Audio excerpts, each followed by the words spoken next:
me, Ivan G again, and this is EM Online TV. And today we get also another amazing chance to meet with Perry.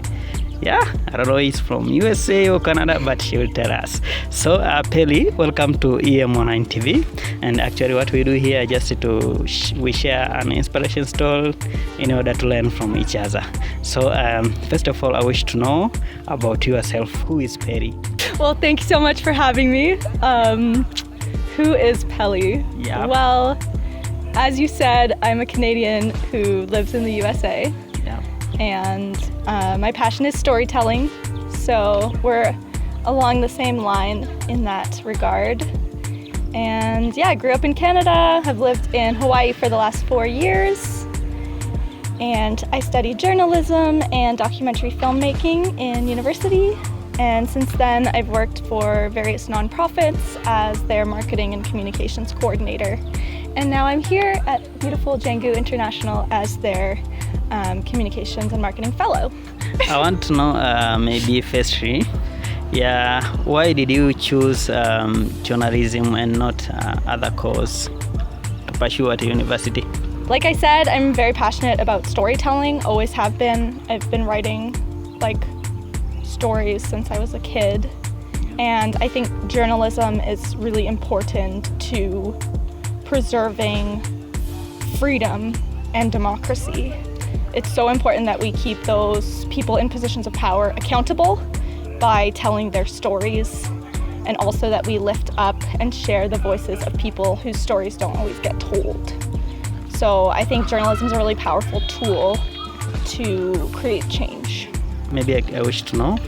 And also, after studies, I see you decided to come here in Africa. So why did you choose to come here in Africa and maybe not other places? So I knew about this fellowship for a while because I had worked with a nonprofit that partnered with YCI, which is the organization that has helped me to come here. And I chose to come specifically to Uganda, mostly because it was such an unknown for me. I think, it's harder for people, especially women traveling alone, to just decide to go to a country like Uganda without really knowing much. There's not as much information about travel on a budget if you look online.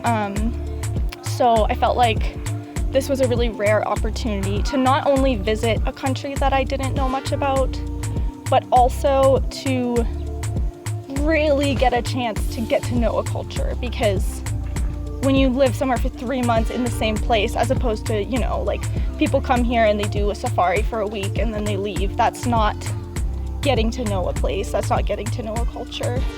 So that's why I wanted to do it in this way. Okay, that is nice.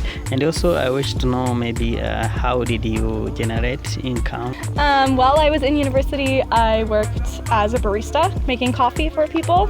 I loved it, it was great, and it improved my interpersonal skills a lot. Yeah. So I think, even though it was unrelated to my passions in a way, it was still beneficial to my career overall. And then after I graduated, I was lucky enough to find positions in nonprofit organizations as their communications and marketing manager. There's a lot of crossover between journalism and other forms of communications. I like to think that marketing, especially for nonprofits, is really just being the journalist, being the storyteller for those nonprofits specifically. So yeah, that's what I ended up doing. Yeah.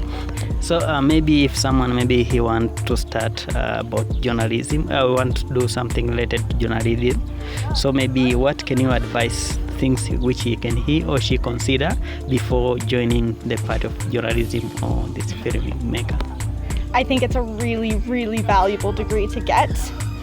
You gain so many skills in writing, in media creation, editing, PR, and there's so many jobs in this field right now of communications, marketing, public relations, and I think it's a really rewarding field as well because it's creative, but it's also you know, if you're more into the data, you can go into data journalism. There's a lot of different ways that you can take it. So I like that about it. Yeah. This is the first time for you to be here in Africa? I went to Egypt, but yeah, that's it. Okay, so maybe what is really surprising you when you reach here, especially? Well, I live in Hawaii, and actually a lot of the plant life is the same, which is so cool. I love that. I had no idea. I thought it would be more arid, more desert-like, until I started doing research. So that was surprising. Yeah. Okay, yeah, that is nice. Maybe can be the industry. So if you you get a chance to advise maybe a certain youth, wherever, maybe in Africa or in US, to use a certain opportunity or available opportunity to create their own job. I think career-wise, the best advice I can offer is be flexible. Say yes to opportunities that present themselves, even if it's not exactly what you thought you were looking for. When you say yes to those opportunities and those people and those experiences, it leads you to the next thing and a better thing, and you make those connections.